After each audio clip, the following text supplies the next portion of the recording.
Dashler Farmers Elevator and Whitaker Trucking are committed to education in the Custar area and are proud to support St. Louis Elementary in today's News 6. Local support has also been provided by the Northwest Ohio Educational Technology Foundation, Bowling Green State University, and the members of WBGU-TV. Hi! We're from St. Louis Elementary in Custar. Welcome to News 6!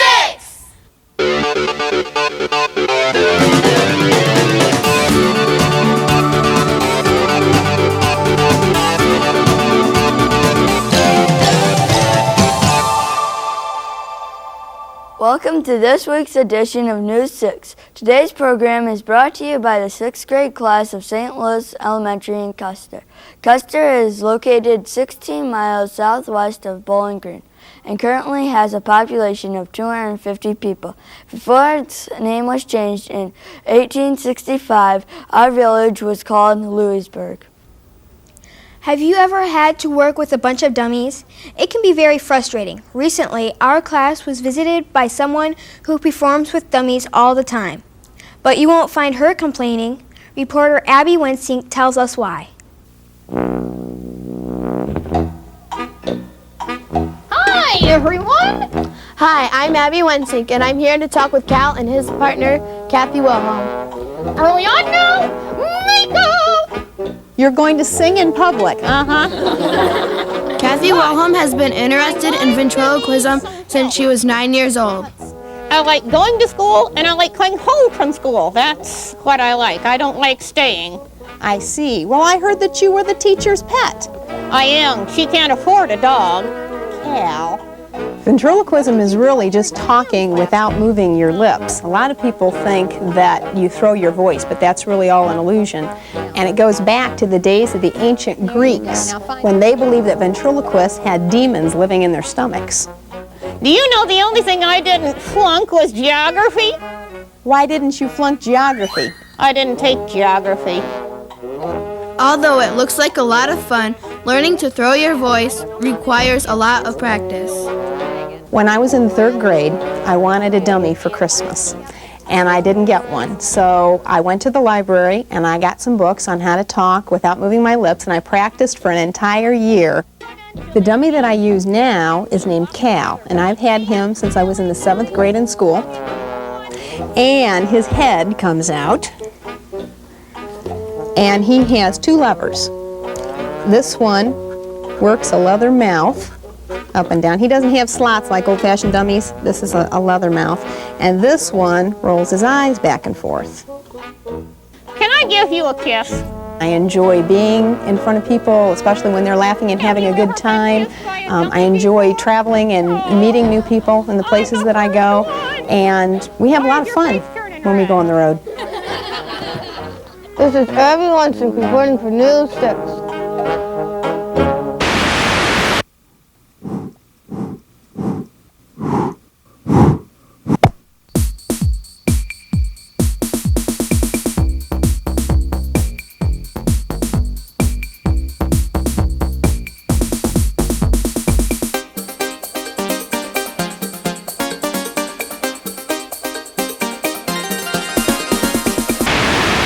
The last time you were sick, your mother may have given you chicken soup to make you feel better, but you probably didn't bother to save the soup can. In Custar, there is a woman who saves anything she can get when it comes to soup. Reporter Kristen Wagner got the scoop. Hi, I'm Kristen Wagner. Today I'm going to talk to someone who can't get enough of a good thing. Good! Ever since her husband started working for Campbell Soup 7 years ago, Lori Weltman has been busy collecting souvenirs from the company. I first got interested in collecting Campbell's items when my husband became employed at the Napoleon plant 7 years ago. One of my first items was this doll in the Scottish tartan plaid. Campbell's is well known for their tartan plaid outfits on their dolls. My collection today exceeds 500 pieces, and yes, I'm always looking for the red and white items and the smiling Campbell's kids' faces. With a collection this big, you don't have to look very hard to find something to catch your eye. Some of my oldest pieces of my collection is this 1905 Ladies' Home Journal. It was the first time a Campbell Kid ever appeared in a magazine ad. I also have this ketchup bottle from the Joseph Campbell Company from the late 1800s. In addition to the various keepsakes, Lori has also collected actual soup cans from other countries. I have collected many other cans of soup from other countries. Some of them include this oxtail soup from Scotland. I also have this can of chicken broth with Japanese writing. This was purchased in Toronto, Canada. Lori has already put together a special holiday treat, her very own Campbell's Christmas tree. I don't think I could ever get tired of having those Campbell Kids smiling faces in my home.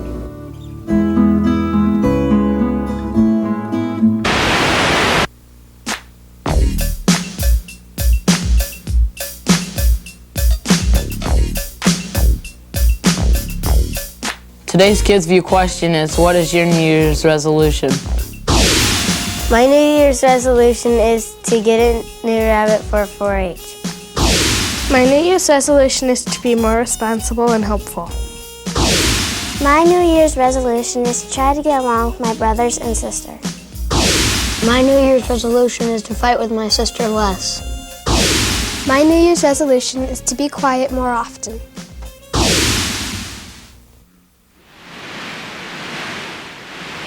News 6 Retro. Make a big success. The program was held in 2 rooms of the school because we lack one big room.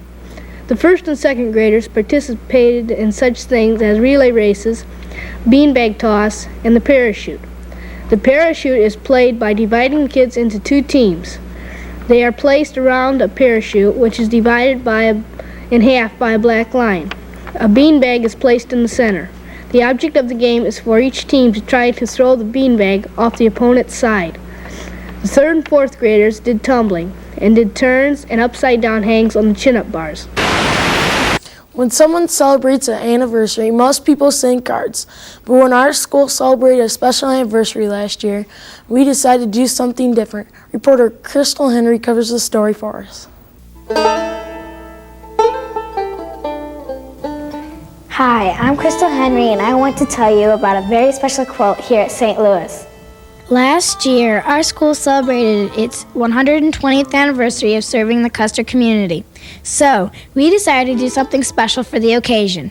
The idea to do the quilt came about from the teachers of St. Louis School. They decided that celebrating 120 years of St. Louis School was extremely important. The students of St. Louis School and their parents participated in making the quilt, as well as the teachers and the administrators here at St. Louis School. Every student's family was asked to contribute to the quilt by adding a block of their own design. Mrs. Joan Paxton, the 1st and 2nd grade teacher, was the teacher who organized the project. She bought the material and she cut them into quilt blocks, and these blocks were distributed to each family of St. Louis School. By doing their own designs, each family was able to personalize the quilt in their own way. The students and parents feel pride when they see the quilt. Whenever they walk by the quilt, they look up and find their block, and when they do, you can't help but see the smiles on their faces, and they feel so proud to know that they are part of the quilt. This is Crystal Henry reporting for News 6. That's all for this edition of News 6. Be sure to watch in 2 weeks when News 6 will be brought to you by the 6th grade class of Tiffin Middle School. Goodbye!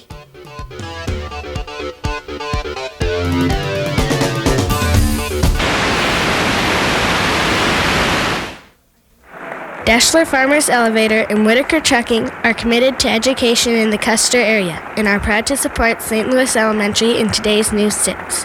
Local support has also been provided by the Northwest Ohio Educational Technology Foundation, Bowling Green State University, and the members of WBGU-TV.